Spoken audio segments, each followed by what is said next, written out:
तो आज हम लोग स्टूडेंट पढ़ेंगे हेनरीज लॉ, ठीक है। सॉल्यूशन का ये लास्ट टॉपिक है सॉल्युबिलिटी।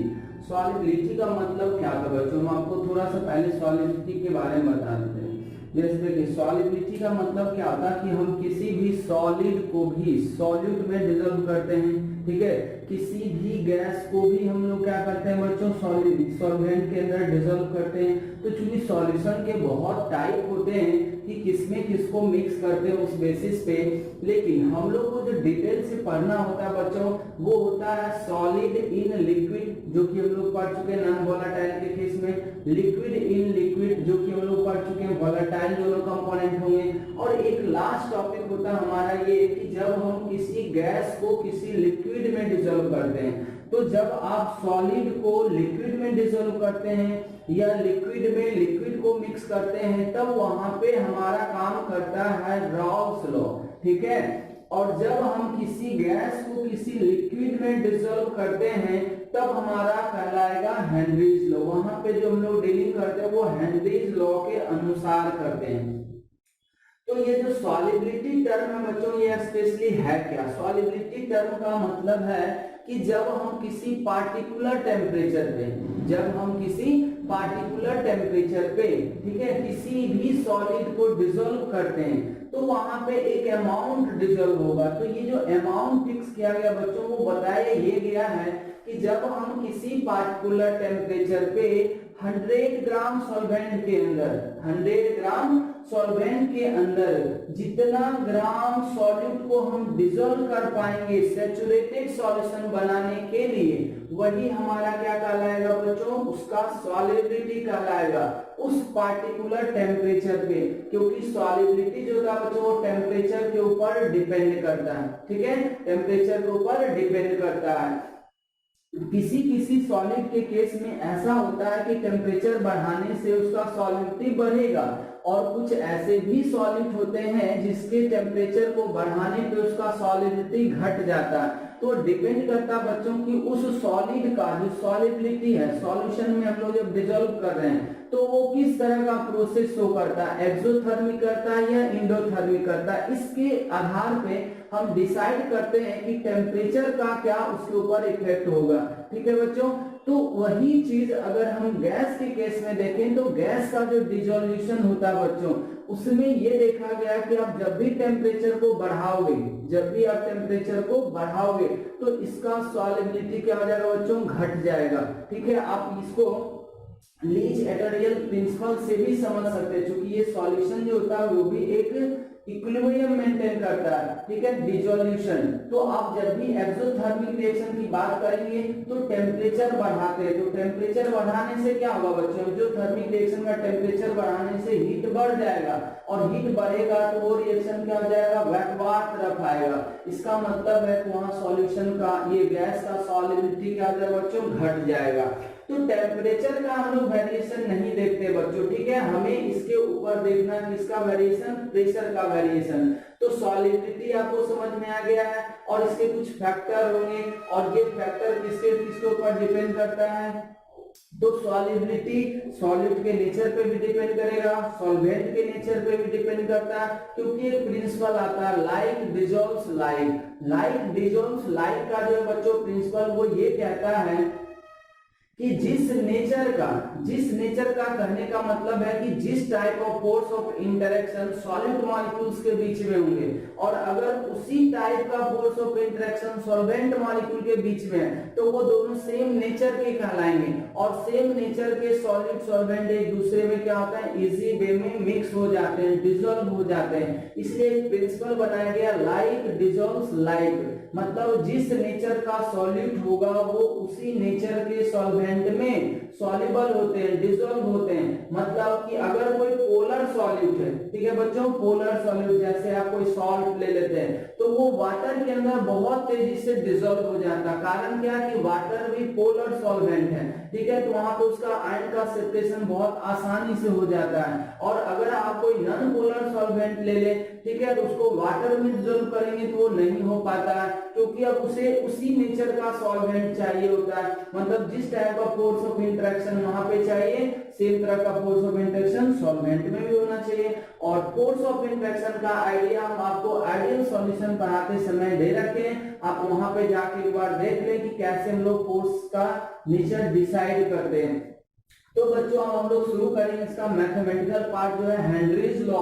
हेनरीज लॉ एक्चुअली है क्या? तो हेनरीज लॉ आपको ये पता चल गया कि किसी भी गैस का जो डिसोल्यूशन होगा वाटर के अंदर वो उसके गैस के नेचर पे डिपेंड करेगा बच्चों, सॉल्वेंट के नेचर के ऊपर डिपेंड करेगा कि हम वाटर में डिसॉल्व कर रहे हैं या अल्कोहल में डिसॉल्व कर रहे हैं या अल्कीन में डिसॉल्व कर रहे हैं, ठीक है।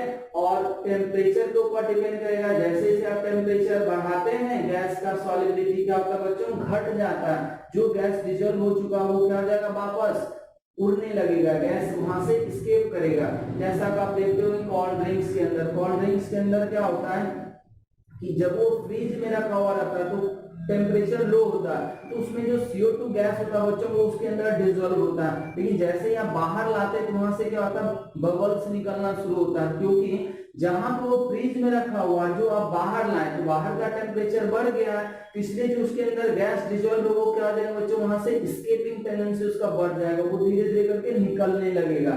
इसीलिए वहां से क्या होता है, हाई टेम्परेचर पे वो बहुत तेजी से निकल जाएगा।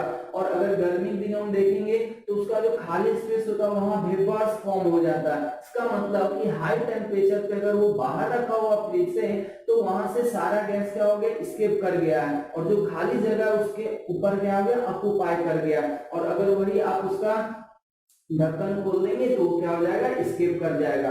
तो एक्चुअली हेनरीज लॉ जो है बच्चों को बताए हैं ये कि किसी भी गैस को जब हम डिसॉल्व करते हैं लिक्विड के अंदर तो वो किस तरीके से उसके ऊपर डिपेंड करता है। जैसे जैसे आप प्रेशर को बढ़ाते जाएंगे बच्चों गैस का डिसोल्यूशन क्या हो जाएगा, बढ़ता जाएगा, गैस उतना ज्यादा सॉलिड ये लिक्विड में मिक्स हो जाएगा। तो ये अपना एक लॉ दिए हैं, ये बताएंगे कि सॉलिबिलिटी जो होता है किसी भी गैस का, ठीक है, एट ए गिवन टेम्परेचर, ये बात ध्यान रखें। हम गिवन टेम्परेचर की बात इसलिए करें बच्चों क्योंकि टेम्परेचर चेंज करेंगे तो सॉलिबिलिटी वापस चेंज हो जाएगा, और हम यहाँ पे टेम्परेचर का वेरिएशन नहीं देखना चाह रहे हैं, हम यहाँ पे प्रेशर का वेरिएशन देखना चाह रहे हैं। टेम्परेचर हम फिक्स रख रहे हैं, ठीक है, is directly proportional to pressure, directly proportional to pressure at which it is dissolved. ये बात बहुत इंपॉर्टेंट है, ये डायरेक्टली प्रोपोर्शनल होता है उस गैस के प्रेशर के ऊपर। ये बात ध्यान रखें बच्चों, ये जो P है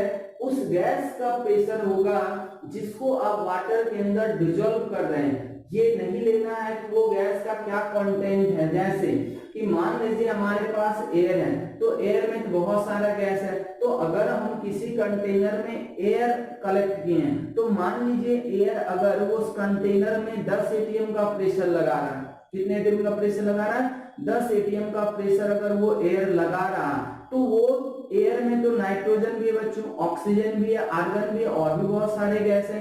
वो जो 10 atm प्रेशर लगा होगा वो तो सारे गैस के कारण लगा होगा ना।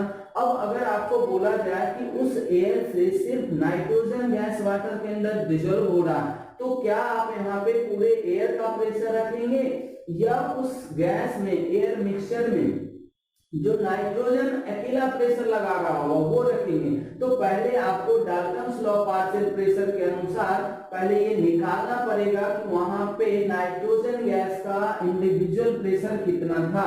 जितना नाइट्रोजन गैस का इंडिविजुअल प्रेशर रहा होगा बच्चों उसी के अनुसार उसका अमाउंट वहां पे डिसॉल्व होगा। अब सोचिए कि ये x क्या है, तो x जो बच्चों एक तरह से गैस का अमाउंट है, ठीक है। सॉलिबिलिटी को हम किसी भी टर्म में निकाल सकते हैं क्योंकि सॉलिबिलिटी का सीधा सा मतलब है गैस का अमाउंट, ठीक है। लेकिन अब अमाउंट को हम लोग अलग अलग टर्म में एक्सप्रेस करते थे, जैसे सॉल्यूशन पर है मोलरिटी के टर्म में, मोलरिटी के टर्म में, मोल फ्रैक्शन के टर्म में। तो यहाँ पे जो बच्चों उसका अमाउंट है ना वो किसके रिस्पेक्ट किस कंसंट्रेशन टर्म में रिप्रेजेंट किया गया है, मोल फ्रैक्शन के टर्म में रिप्रेजेंट किया गया। और मोल फ्रैक्शन का क्या मतलब होगा बच्चों, मोल फ्रैक्शन का यही मतलब होगा कि कितने मोल डिसॉल्व हुए हैं कितने मोल सॉल्वेंट के अंदर, ठीक है। यहाँ पे देखिए एक चीज लिखा हुआ, और प्रोपोर्शनलिटी का अगर हटाएंगे बच्चों तो यहाँ पे कांस्टेंट आता है जिसको हम लोग हेनरीज कांस्टेंट बोलते हैं, इसलिए इसका नोटेशन KH दिया गया है, H फॉर हेनरीज। और यहाँ पे अगर आप देखेंगे तो P जो है यहाँ पे ये बात स्ट्रिक्टली आप याद रखें कि P हमेरा जो है पार्शियल प्रेशर है गैस का, मिक्सचर का नहीं, वो किस किस के साथ है, जिस गैस को डिसॉल्व करना है आपको ये देखना होगा कि वो किस पार्शियल प्रेशर पे, ठीक है। तो x जो बच्चों वो है mole fraction of gas with respect to 1 mole of solvent. यहाँ पे ये ध्यान रखना है कि ये जो x है वो गैस का मोल फ्रैक्शन है, लेकिन कितने मोल के रिस्पेक्ट में बच्चों, तो 1 मोल सॉल्वेंट के रिस्पेक्ट में।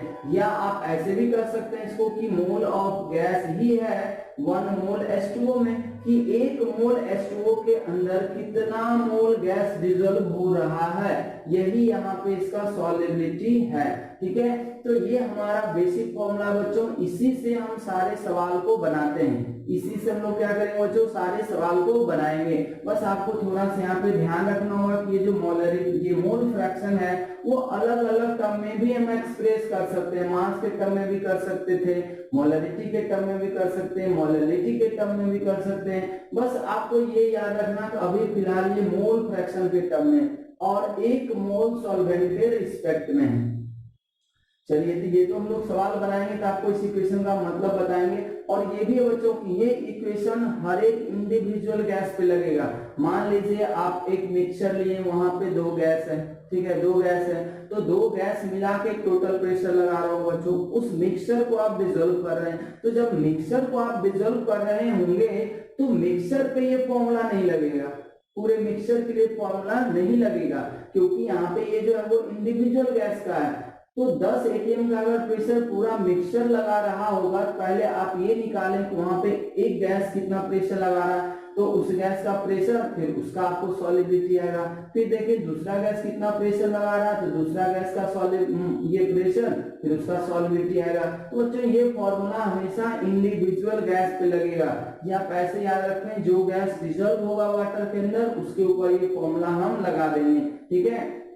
अब इस केएच का कुछ कैरेक्टरिस्टिक्स दिया हुआ है, ये सब बोर्ड में पूछता है, बोर्ड के लिए टॉपिक बहुत इंपॉर्टेंट है, बोर्ड में इसके क्वेश्चन भी आएंगे, इसलिए इसको थोड़ा सा ध्यान से आप देख लें बोर्ड के लिए। अब देखिए केएच का कुछ प्रॉपर्टीज होता है। अब केएच का यूनिट क्या होगा बच्चों, जो प्रेशर का यूनिट होगा, क्योंकि मोल फ्रैक्शन का यहाँ कोई यूनिट होगा नहीं, तो इसलिए प्रेशर का यूनिट और केएच का यूनिट सेम हो जाएगा। उसके बाद देखेंगे कि ये जो केएच है, ठीक है, वो गैस के ऊपर डिपेंड करता है, गैस अलग हो जाएगा, केएच का वैल्यू क्या हो जाएगा बच्चों, अलग हो जाएगा। फिर से कहता है KH value for a given gas is different in different solvent, ये सॉल्वेंट के ऊपर भी डिपेंड करता है। मान लीजिए गैस आप सेम रखें, लेकिन एक गैस को वाटर के अंदर डिसॉल्व किए और उसी गैस को अगर अल्कोहल के अंदर डिसॉल्व किए, तो केएच का वैल्यू आपको अलग अलग मिलेगा। और ये टेम्परेचर के साथ चेंज करता है, टेम्परेचर जैसे जैसे बढ़ाएंगे वैसे वैसे इसका वैल्यू भी बढ़ेगा। और यहाँ पे देखिए केएच का जो हायर वैल्यू होता है, ठीक है, तो जितना ज्यादा केएच का वैल्यू होगा lower will be it's solubility. आप यहाँ से भी देख सकते हैं कि x होगा p बटा kh हो जाएगा, तो kh जो है वो बढ़ेगा तो x का वैल्यू अपने आप क्या हो जाएगा बच्चों, घटेगा। और अगर हम इसी का ग्राफिकल रिप्रेजेंटेशन दें इसी इक्वेशन का, तो यहाँ से देखिए यही बता रहा है कि अगर आप प्रेशर को बढ़ाते जाएंगे तो गैस का सॉल्युबिलिटी क्या हो जाएगा बच्चों, बढ़ता जाएगा। तो ये तो इसका थ्योरेटिकल एस्पेक्ट है बच्चों, इसका कुछ एप्लीकेशन भी है, लिमिटेशन भी है, वो भी हम लोग लिखेंगे। लेकिन पहले इसके ऊपर हम लोग कुछ क्वेश्चन कर रहे हैं बच्चों, और क्वेश्चन को आप ध्यान से देखेंगे कि ये इक्वेशन हम कैसे कैसे उसके ऊपर अप्लाई करते हैं। तो यहाँ तक आप जल्दी से इसको नोट कर लें, फिर हम इसके ऊपर कुछ क्वेश्चन करते हैं।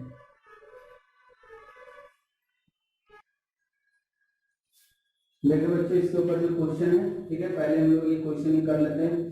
यहाँ पे देखिए क्या कह रहा है आपसे, the partial pressure of ethane.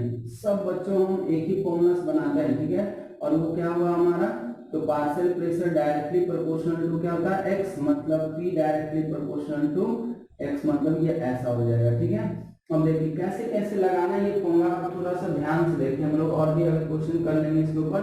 कहना partial pressure of ethane over A saturated solution containing 6.56 gram of ethane is 1 बार, ठीक है। इसका मतलब ये दे रखा है कि जब इतना ग्राम इथेन डिसॉल्व किया गया है, क्योंकि सैचुरेटेड सॉल्यूशन बनाया गया बच्चों, तो वो इतना प्रेशर पे लगा। अब कह रहा है if the solution were to contain इतना ग्राम इथेन, अगर सॉल्यूशन में इतना ग्राम इथेन को रखना है, मतलब इतना ग्राम इथेन को डिसॉल्व करना है, तो बताइए कि उसका पार्शियल प्रेशर क्या होगा। अब यहाँ देखिए बच्चों कि सॉल्वेंट भी सेम है, गैस भी सेम है और टेम्परेचर भी नहीं चेंज किया जा रहा है। इसका मतलब यहाँ केएच का वैल्यू क्या आ जाएगा बच्चों, सेम होगा। तो हम शुरू करते बच्चों, चूंकि एक ही हमारे पास फॉर्मूला ही है कि पार्शियल प्रेशर जो होगा इक्वल हो जाएगा किसके इक्वल बच्चों, के इंटू के एच इंटू एक्स का, के एच इंटू एक्स का। अब यहाँ पे देखिए जो क्वेश्चन है हमारे अनुसार उसमें से क्या क्या वैल्यू चेंज नहीं कर रहा, तो KH बच्चों कभी भी चेंज नहीं करेगा। इसका मतलब हम यहाँ पे ये कह सकते हैं कि P जो है डायरेक्टली प्रोपोर्शन हमारा X आ गया, P जो है वो डायरेक्टली प्रोपोर्शन हमारा X आ रहा है। इसका मतलब ये कि हम ये कह सकते हैं P1 अपॉन P2 बराबर X1 अपॉन X2। देख लें क्या हम ऐसा कर सकते हैं क्या। अब देखिए कि ये जो पार्शियल प्रेशर का रेशियो है वो मोल फ्रैक्शन के रेशियो की इक्वल है, और आपको अगर पता हो तो मोल फ्रैक्शन का रेशियो जो होता है बच्चों वो मोल के रेशियो की इक्वल होता है।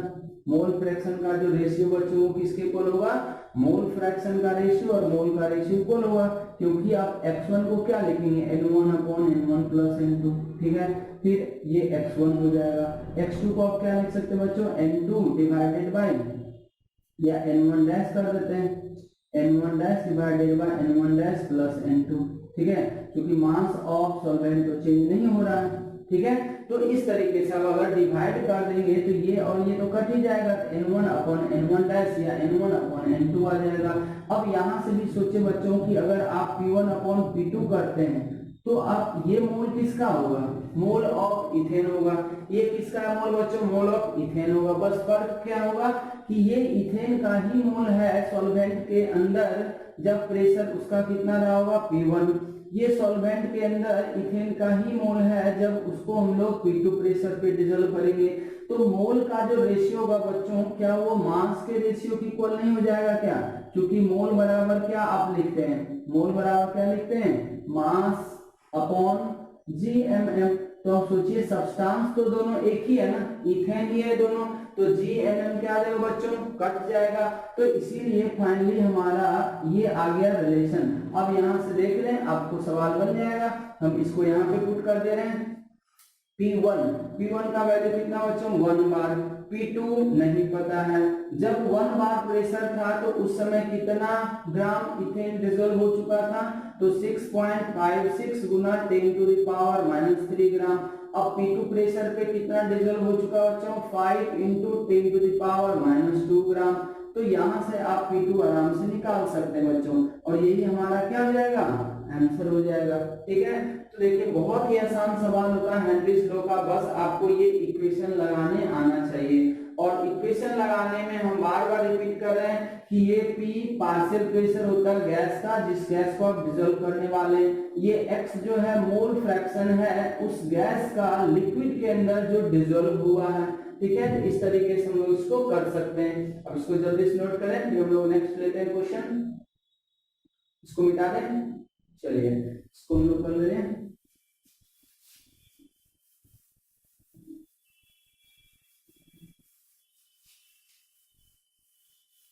अब इस क्वेश्चन को देखें बच्चों, इस क्वेश्चन में क्या कह रहा है, कह रहा है कि H2S जो है एक टॉक्सिक गैस होता है, ठीक है। अब कह रहा है जिसका smell rotten egg like smell होता है। इसको हम लोग क्वालिटेटिव एनालिसिस में यूज करते हैं, मतलब किसी भी सॉल्ट को पहचानने में यूज किया जाता है बच्चों। ये सॉल्ट एनालिसिस चैप्टर में होता है। जैसे किसी भी कैटायन से हम लोग H2S गैस पास करा देते हैं तो उसका क्या बनता है, पीपीटी बनता है। इसलिए ये एक इंफॉर्मेशन दिया गया H2S के बारे में। इसका एक प्रॉपर्टी हो गया एक तरह से, आप ये टॉक्सिक नेचर का होता है, रोटेन एग स्मेल होता है। इसको हम लोग यूज करते हैं किसी भी कैटायन को पहचानने में, ठीक है। अब यहाँ से देखिए शुरू कर रहा है कि if the solubility of H2S in water at STP, इसका मतलब इसका प्रेशर हमें पता चल गया कि किस प्रेशर पे ये सॉल्युबल हो रहा है। तो 1 atm ले सकते हैं या 1 बार आसपास ले सकते हैं। Is 0.195 m। अब देखिए इसका जो सॉलिबिलिटी है वो किस टर्म में एक्सप्रेस कर दिया, आपको मोलेलिटी के टर्म में एक्सप्रेस कर दिया। लेकिन हेनरीज लॉ का जो एक्सप्रेशन बनाया गया बच्चों वो किस टर्म में बनाया गया, आपको मोल फ्रैक्शन के टर्म में बनाया गया। इसका मतलब इस मोलेलिटी को आप पहले मोल फ्रैक्शन ऑफ सॉल्यूट के टर्म में चेंज करना होगा कि इतना मोलेलिटी अगर है सॉल्यूट का, सॉल्यूशन का, इसका मतलब उसके अंदर उसका मोल फ्रैक्शन कितना होगा। तो कह रहा बताइए KH क्या होगा। तो बच्चों हम इसको कैसे करेंगे, सबसे पहले हम ये लिखेंगे कि 0.195 m मींस अगर इसका मोलेलिटी इतना है, इसका क्या मतलब होता है, इसका मतलब ये है means 0.195 mole of H2S dissolve in 1 kg of solvent, 1 kg of solvent। क्योंकि बच्चों आपको प्रेशर भी पता है, KH निकालना है, इसका मतलब है कि जब आप P बराबर KH इंटू एक्स लिखेंगे तो आपको x तो पता होना चाहिए ना, तभी ना आप KH निकाल सकते हैं। तो इसीलिए हम अभी x निकालने की कोशिश कर रहे हैं। अब बताइए कि अगर x निकालना हो, अगर x निकालना हो H2S का, तो हमें क्या लिखना पड़ेगा, हमें लिखना होगा मोल ऑफ H2S, जो कि हमें पता चल चुका है। मोल ऑफ क्या लिखना होगा फिर से H2S, और प्लस करना होगा मोल of water, mole of water जितने में ये डिसॉल्व किया हुआ था। अब यहाँ से देखिए कि ये जो H2S है वो तो मोल आपको दिया गया 0.195 डिवाइडेड बाय 0.195 प्लस, सोचिए n वाटर कैसे आएगा, मोल ऑफ वाटर कैसे आएगा। तो आप 1 kg रखें बच्चों, तो 1 kg का मतलब कितना ग्राम हो गया, 1000 ग्राम, डिवाइडेड बाय कितना कर देंगे 18। इसको सॉल्व करेंगे 0.195 डिवाइडेड बाय 0.195 प्लस ये 55.55 आ जाएगा। तो आप इसको सॉल्व कर लेंगे तो यहाँ से आपको मिल जाएगा H2S। बस इसमें इतना ही ट्विस्ट था, इसमें इतना ही ट्विस्ट था कि जो सॉलिबिलिटी मोलेलिटी के टर्म में दिया हुआ है उसको हम पहले मोल फ्रैक्शन के टर्म में चेंज कर लेंगे। अब बताइए कि देयरफॉर क्या हम ऐसा नहीं लिख सकते P equals to KH into XH2S, ठीक है। तो अब देखिए KH कितना हो जाएगा, KH बराबर हो जाएगा PH2S डिवाइडेड बाय XH2S, और P आपको 1 बार आप ले सकते हैं, STP का मतलब 0.98 होता है, तो आप उसको लगभग 1 बार आप ले सकते हैं, और H2S का मोलेलिटी आपको यहाँ से मिल जाएगा। तो आप यहाँ से रख देंगे तो ये आपको मिल जाएगा KH का वैल्यू, KH का वैल्यू बाद में आएगा ये आंसर बच्चों, चूंकि हम लोग प्रेशर बाद में रखते हैं। तो इस तरीके से बच्चों हम लोग यहाँ पे सवाल को कर सकते हैं। अब ये भी देखिए क्वेश्चन बहुत आसान था। अब हम लोग नेक्स्ट क्वेश्चन करते हैं, इसको मिटा रहे हैं, देख रहे हैं सभी लोग।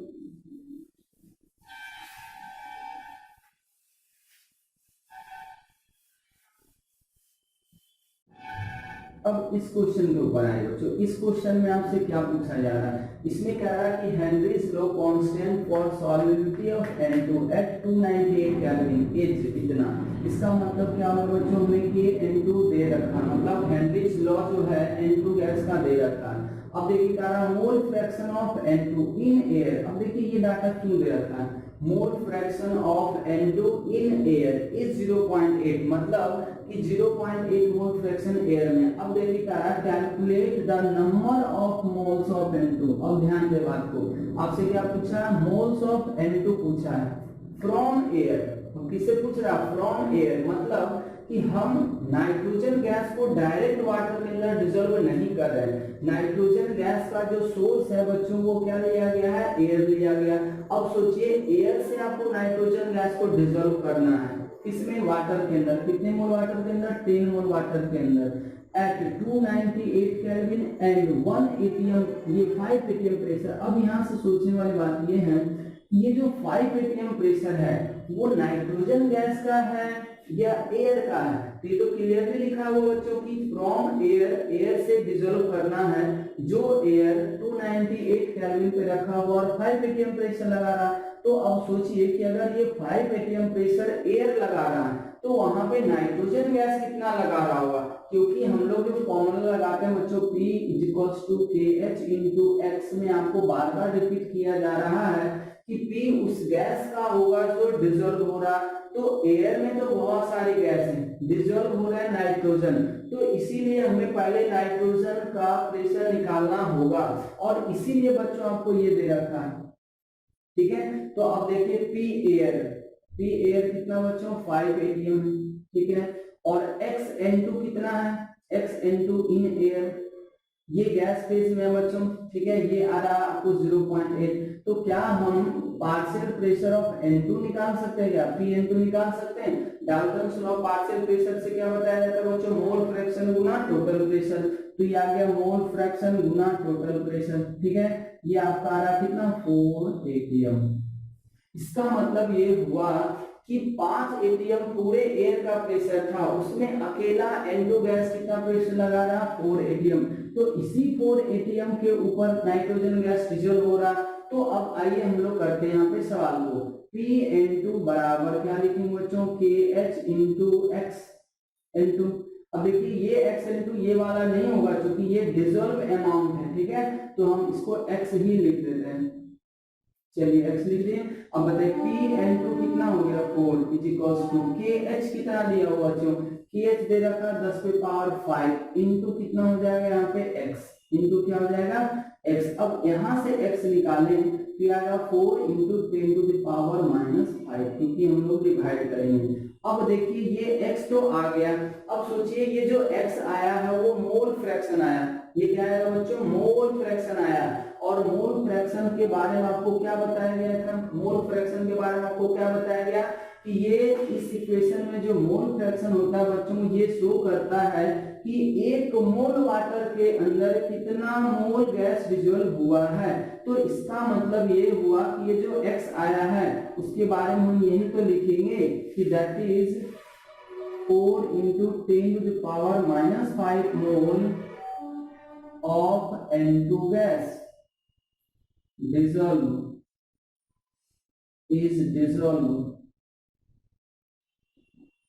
in 1 mole of water, ये बात ध्यान रखें 1 mole of water, ठीक है, क्योंकि जब इस फॉर्मूले से आपको आएगा X तो वो हमेशा बताएगा कि 1 मोल वाटर के अंदर कितना मोल गैस डिजोल्व हुआ है। तो अब देखें यहाँ से ऐसा हम इसलिए भी कहते हैं बच्चों क्योंकि देखिए होता है एक्चुअली क्या है, आप यहाँ पे भी टोटल मोल लिख सकते हैं, ठीक है, कि मोल अपॉन टोटल मोल, लेकिन गैस का जो मोल होता है dissolve with respect to solvent वो बहुत कम डिजोल्व होगा हमेशा। जैसे आप अभी ऊपर वाला सवाल किए थे, देखिए 0.195 था, ये कहने को है 0.195 में प्लस आप कितना किए थे, याद कीजिए 55.55 किए थे, 55.55 किए थे। तो बच्चों अगर हम इसके रिस्पेक्ट में ये नेग्लेक्ट भी कर दे तो क्या फर्क पड़ता है, तो अगर आप इसी को ऐसे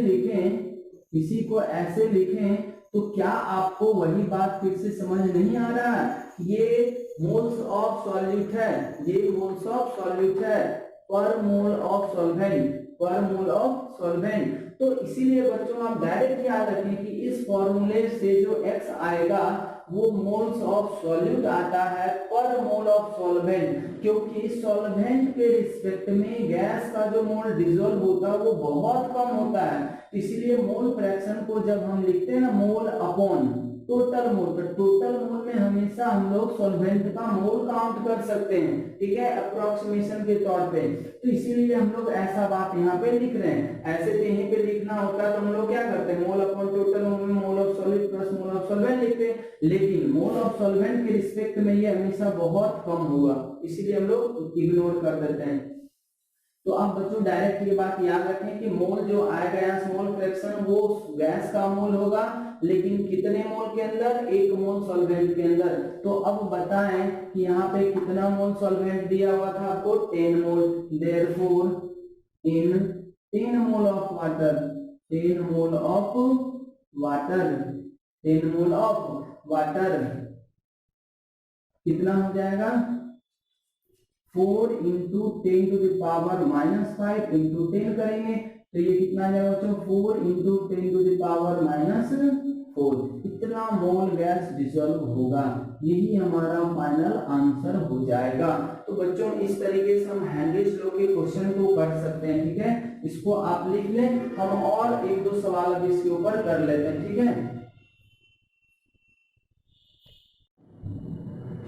नेक्स्ट क्वेश्चन देखो बच्चों ये, ठीक है। अब इस क्वेश्चन को आप कैसे करेंगे, यहाँ पे देखिए वापस फिर से लिखा हुआ गया कि एयर जो है वो मिक्सचर है, बहुत सारे गैसेस का मिक्सचर होता है, जिसमें से मेजर कंपोनेंट जो है वो O2 और N2 है। और अगर ये मेजर कंपोनेंट है तो इन दोनों का प्रोपोर्शनलिटी भी दिया हुआ कि किस परसेंटेज कंपोजिशन में ये दोनों हैं। तो ऑक्सीजन का आपको 20% और 79% दे रखा है बच्चों, ठीक है।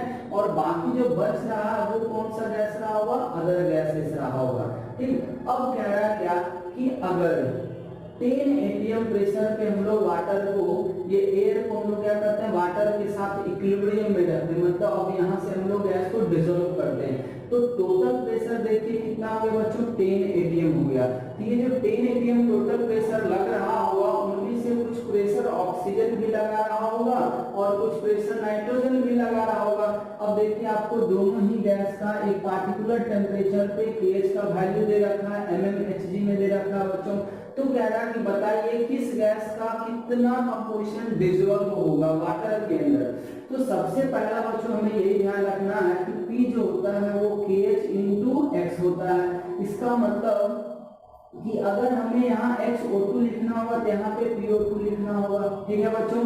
सिमिलरली अगर हम बात करें कि PN2 तो हमें लिखना होगा KH into XN2, क्योंकि ये फॉर्मूला इंडिविजुअल गैस पे अप्लाई होता है, पूरे मिक्सचर पे अप्लाई नहीं होता। तो कहीं ना कहीं हमें पहले पार्शियल प्रेशर निकालना पड़ेगा। तो फॉर पार्शियल प्रेशर के लिए हम लोग क्या करेंगे बच्चों, फॉर PO2 मतलब पार्शियल प्रेशर ऑफ ऑक्सीजन। तो आपको पता है पार्शियल प्रेशर ऑफ ऑक्सीजन बराबर क्या होता है, टोटल प्रेशर इनटू क्या होता है बच्चों, मोल फ्रैक्शन। और यहाँ पे देखिए क्या वॉल्यूम फ्रैक्शन, दोनों इक्वल होगा, मोल फ्रैक्शन ले या वॉल्यूम फ्रैक्शन ले दोनों इक्वल होगा। तो ये 20/100 हो जाएगा और चूंकि परसेंटेज तो सारे गैस का 100 ही रहा होगा, तो 20% ये, 79% ये, बचा हुआ जो 1% है बच्चों वो और कोई गैस रहा होगा। तो टोटल परसेंटेज तो इतना ही आना है। अब यहाँ से अगर आप देखें सॉल्व करके कि आपको कितना मिल रहा है, 2 atm। अब सोचिए कि 2 atm अकेला ऑक्सीजन गैस लगा रहा है, इस atm को आप किसमें चेंज कर देंगे बच्चों, 760 से मल्टीप्लाई कर दें, 760 से आप मल्टीप्लाई कर दें, ये आपको मिल जाएगा mmHg में। हम इसको mmHg में क्यों चेंज किए, इसलिए चेंज किए क्योंकि KH जो दे रखा है बच्चों वो किसमें दे रखा है, mmHg में दे रखा है, इसलिए हमें यहाँ पे पार्शियल प्रेशर भी किसमें लेना होगा, mmHg में लेना होगा, इसलिए एटीएम को इसमें चेंज कर दिया। देखिए ये आ गया। दूसरा, अगर हम सिमिलरली यहाँ पे फॉर PN2 लिखें तो आपको क्या करना होगा, यहाँ पे भी वापस वही करना होगा, मोल फ्रैक्शन मतलब वॉल्यूम फ्रैक्शन पूरा टोटल प्रेशर, तो ये आ जाएगा 79/100। देखिए यहाँ से तो ये आपको मिला 7.9 atm, 7.9 atm। और इसी को आप वापस फिर से mmHg में चेंज करेंगे, तो इतना mmHg, बस इतना ही आपको काम करना था। बाकी का फॉर्मूला आपको लिखा हुआ आप निकाल लें। देयरफॉर अब बताएं XO2 बराबर कितना लिखेंगे आप, अब लिखेंगे PO2 divided by KH। PO2 का वैल्यू हो गया 2 into 760 और डिवाइडेड बाय KH। देखिए ऑक्सीजन गैस के लिए कितना दिया हुआ, ये दिया हुआ 3.30 into 10 to the power 7। तो यहाँ से एक आंसर ही आ जाएगा बच्चों आपको। दूसरा कि अगर हम यहाँ से XN2 निकालें तो आपको कितना मिल जाएगा, PN2 डिवाइडेड बाय KH। अब बताएं PN2 कितना दिया हुआ बच्चों, 7.9 into 760 mmHg divided by 6.51 into 10 to the power 7। तो इस तरीके से बच्चों हमारा ये दोनों कंपोजिशन आ गया कि इस मोल फ्रैक्शन में N2 का और O2 का डिसॉल्व हुआ होगा। तो बच्चों यहाँ पे हम लोग हेनरीज लॉ से रिलेटेड इस तरीके का क्वेश्चन कर सकते हैं। आपको बस एक ही फॉर्मूला याद रखना, इसी फॉर्मूला से सारा काम होता है। बस पॉइंट याद रखना होगा कि आपको इस फॉर्मूले में P उस गैस का होता है जो गैस डिसॉल्व हो रहा है, और ये जो X है वो मोल फ्रैक्शन होता है उस गैस का जो डिसॉल्व हो रहा है, और कितने लीटर में या कितने मोल में, 1 मोल में। तो जब भी आपको ये मोल निकलेगा, एक्चुअली जैसे ये मोल निकला, तो ये जो मोल फ्रैक्शन निकला इसको हम ऐसा मानेंगे कि इतना मोल ऑक्सीजन गैस का डिसॉल्व हुआ है 1 लीटर, ये 1 मोल H2O के अंदर। तो अगर आपको मोल ऑफ वाटर ज्यादा दे रखा है तो फिर आपको इस वैल्यू से मल्टीप्लाई करना होगा। ऐसा एक क्वेश्चन हम कर भी चुके हैं, और इसका रीजन ये बताया जाता है बच्चों, क्योंकि गैस का जो मोल होगा और वाटर का जो मोल होगा उसमें वाटर का मोल बहुत ज्यादा होगा। तो आप देखेंगे कि ये लगता है कि ये मोल ऑफ गैस है per unit mole of solvent. तो इस तरीके से बच्चों हम इसका सवाल कर सकते हैं। अब हेनरीज लॉ का कुछ एप्लीकेशन है और उसका कुछ लिमिटेशन, ये बोर्ड में पूछे भी जाएंगे आपसे लिमिटेशन हेनरीज लॉ का, इसलिए उसको हम लोग लिख लेंगे। तो यहाँ तक पहले आप नोट कर ले, फिर हम लोग उसको लिख लेते हैं।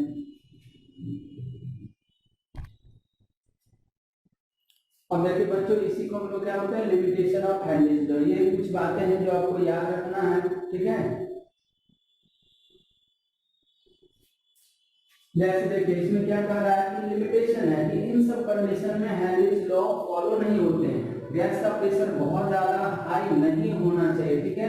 उसी तरीके से लो टेम्परेचर बहुत ज्यादा नहीं होना चाहिए। गैस और सॉल्वेंट के बीच में किसी भी तरह का रिएक्शन नहीं होना चाहिए, ठीक है। या कोई ऐसा गैस नहीं लेना है आपको जो वाटर के अंदर जाके टूटने लगे या फिर जुड़ने लगे। ये सब कंडीशन में हेनरीज लॉ एप्लीकेबल नहीं होते हैं। और कुछ एप्लीकेशन है कि हम कहाँ गैस को लिक्विड के अंदर डिसॉल्व करते हैं। तो जैसे देखिए सबसे इंपॉर्टेंट ये बात कि कोई भी कोल्ड ड्रिंक्स के अंदर CO2 गैस डिसॉल्व होता है, मतलब ये एक एप्लीकेशन है, ये हेनरीज लॉ के बेसिस पे ही डिसॉल्व किए जाते हैं। और एक्वेटिक लाइफ जो होता है, जलीय जंतु जो भी होते हैं, वो कोल्ड वाटर में ज्यादा कंफर्टेबल फील करते हैं as compared to hot water. इसका रीजन ये होगा कि जैसे हम टेम्परेचर को कम रखेंगे तो वाटर के अंदर डिसॉल्व ऑक्सीजन का अमाउंट ज्यादा होगा, तो वो इजीली ऑक्सीजन को अवेलेबल वहां पे होगा, वो गेन कर पाएगा। जैसे हम कोल्ड वाटर करेंगे तो वहां से ऑक्सीजन क्या होगा बच्चों, इवेपोरेट होना शुरू हो जाएगा, उसका डिसोल्यूशन घटने लगेगा। तो इसको एक्वेटिक लाइफ जो भी है उनको ऑक्सीजन का कमी होगा। तो इस तरीके से हम लोग हेनरीज लॉ करते हैं। एक लास्ट होता है बच्चों इमिसिबल लिक्विड का कंसेप्ट। तो आपको याद होगा कि जब हम दो लिक्विड को मिक्स करते थे, ठीक है, तो उस समय टोटल प्रेशर जो होता था लिक्विड ए के कारण लिक्विड बी के कारण, ठीक है। तो लिक्विड ए के कारण जो प्रेशर होता था बच्चों, किसी भी वोलेटाइल लिक्विड के कारण जो प्रेशर होता था वो हम लोग रॉल्स लॉ से इतना लिखते थे। तो P का वैल्यू P नॉट x है, P नॉट भी x भी। लेकिन अब देखिए जो लिक्विड है वो क्या इमिसिबल है। इमिसिबल मतलब एक दूसरे में मिक्स नहीं हो रहा है, दोनों ही वोलेटाइल। अगर वोलेटाइल है तो फॉर्मूला तो यही लगाना है। अगर लिक्विड वोलेटाइल है तो रॉल्स लॉ के अनुसार उसके कारण जो प्रेशर लगेगा वो तो यही होगा। लेकिन अब बात आता है मिसिबल और इमिसिबल का। जब ये इमिसिबल लिक्विड हो गया तो मोल फ्रैक्शन इसका बच्चों कितना हो जाएगा, 1 होगा, क्योंकि मोल फ्रैक्शन हम तब लिखते हैं ना जब एक दूसरे में मिक्स हो चुका है। ये तो दोनों बात साथ साथ है, लेकिन आपको दिख जाएगा कि दोनों अलग अलग लिक्विड है। जैसे ऑयल है और वाटर है दोनों लिक्विड, लेकिन क्या वो एक दूसरे में मिक्स होता है, क्या नहीं होता। जैसे अल्कोहल और वाटर है वो दोनों एक दूसरे में थ्रू आउट क्या होते हैं, मिक्स हो जाते हैं। तो इसलिए यहाँ पे मोल फ्रैक्शन का बस फर्क होता है कि मोल फ्रैक्शन का वैल्यू जो होता है इमिसिबल लिक्विड के लिए वो 1 हो जाएगा। तो इसका मतलब Pa बराबर P नॉट A, Pb बराबर P नॉट B। इसका मतलब ये हुआ कि in case of immiscible liquid total pressure जो होता है बच्चों वो ओरिजिनल प्रेशर या प्योर प्रेशर का ही सम हो जाएगा। तो एक तो आपको ये फॉर्मूला याद रखना है, ये कभी कभी बातें पूछ सकता है आपसे कि इमिसिबल लिक्विड का बताइए टोटल प्रेशर कितना होगा अगर इन दोनों को इस मोल रेशियो में मिलाया जा रहा है। तो वो हमेशा मोल रेशियो, मोल कुछ भी दे दें, मोल रेशियो मोल फ्रैक्शन 1 आएगा। तो इस तरीके से हम डायरेक्ट प्योर वेपर प्रेशर को जोड़ देंगे तो टोटल प्रेशर आ जाएगा। इसमें एक चीज और पूछेगा आपसे बच्चों, ये पूछेगा कि जब हम दो लिक्विड को मिक्स करते हैं, ठीक है, और उसको जब हम वेपराइज करते हैं तो वेपर जो बनता है उसको हम लोग डिस्टिलेट बोलते हैं। तो उस डिस्टिलेट में पूछेगा बताइए किस वेट रेशियो में डिस्टिलेट हो रहा है। तो जब भी आपसे वेट रेशियो पूछे ना डिस्टिलेट का, तो उसको हम एक और इस तरीके से कर सकते हैं, इसको मिटा दे रहे हैं। इसको देखिए हम कैसे करेंगे। तो हमें पता है कि ये गैस इंडिविजुअल वेपर बनाएगा, वेपर में भी क्या होगा, दोनों अलग अलग आएगा, ठीक है। तो यहाँ हम लिख सकते हैं कि Pa बराबर, अगर मान लिया लिक्विड ए का पार्शियल प्रेशर लिखना है तो हम लोग क्या लिख सकते हैं, Na/RT/V, ठीक है। Pv इक्वल्स टू nRT, फिर Pv बराबर हम सिमिलरली क्या लिख सकते थे, nRT/V। ये दोनों इंडिविजुअल अलग अलग गैस है एक ही कंटेनर के अंदर।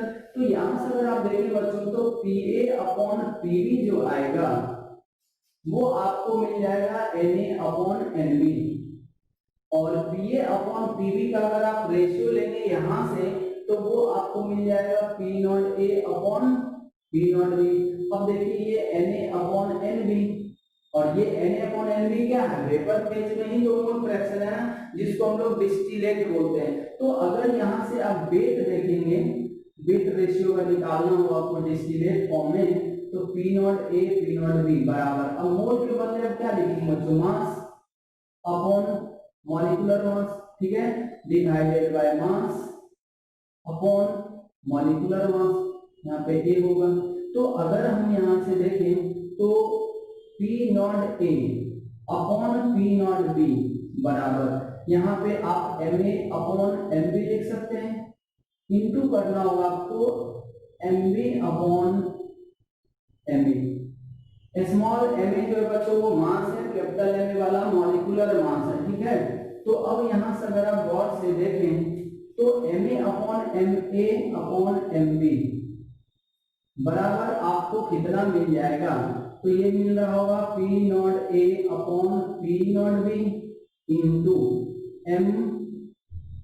Ma/Mv। तो ये बच्चों आ गया हमारा, ये जो है एक्चुअली यही है हमारा वेट रेशियो। ये क्या बच्चों, weight ratio in distilled form. ये आपसे कभी कभी पूछता है कि वेट रेशियो बताइए इमिसिबल लिक्विड का डिस्टिलेट फॉर्म में कितना वेट रेशियो आएगा। तो वेट रेशियो क्या हो जाएगा बच्चों, प्योर वेपर प्रेशर का रेशियो इनटू मॉलिक्यूलर मास का रेशियो के इक्वल आएगा। ये चीज कैसे निकालें, इसको इधर कर देंगे, इसको इधर कर देंगे। तो आप यहाँ पे लिखना चाहे लिख लें, Ma जो है वो है mass of liquid A in vapour phase, ये ध्यान रखना इन वेपर। उसी तरह से Mv जो होगा वो मास होगा B का इन वेपर। Ma जो होगा वो है molecular mass, molecular weight of A, और Mv जो होगा वो होगा मॉलिक्यूलर वेट ऑफ B। तो इमिसिबल के लिए दो पॉइंट आप याद रखें, इसी दोनों से सवाल पूछे जाते हैं, कभी कभी इसके ऊपर सवाल मिलेंगे आपको, बट सवाल बहुत रेयर होता, उतना ज्यादा ही कॉमन नहीं होता। बट सवाल इसके ऊपर अगर कभी पूछे तो आपसे या तो ये टोटल प्रेशर पूछेगा, तो जो कि दोनों के प्योर वेपर प्रेशर इक्वल होगा, या आपसे वेट रेशियो पूछ सकता है डिस्टिलेट फॉर्म में, डिस्टिलेट फॉर्म में मतलब Pv को nRT लगाएं, इसका मतलब ये वेपर फेज में मोल आया, वेपर फेज में मोल फ्रैक्शन आएगा, तो मास रेशियो भी किसमें आएगा बच्चों, वेपर फेज में ही आएगा। मोल रेशियो ऐसा आएगा, मोल रेशियो याद रखें, वेपर रेशियो की इक्वल होता है, वेपर प्योर वेपर प्रेशर के इक्वल आएगा। तो उसी को आप मास में चेंज कर देंगे तो कुछ इस तरीके से आ जाएगा। तो हमारा बच्चों सॉल्यूशन इस तरीके से यहाँ तक हम लोग कर सकते हैं। ये लगभग खत्म हो गया टॉपिक का, ठीक है। अब इसके ऊपर अब सवाल वगैरह और कर सकते हैं, हम लगभग सारे सवाल को टच कर चुके हैं।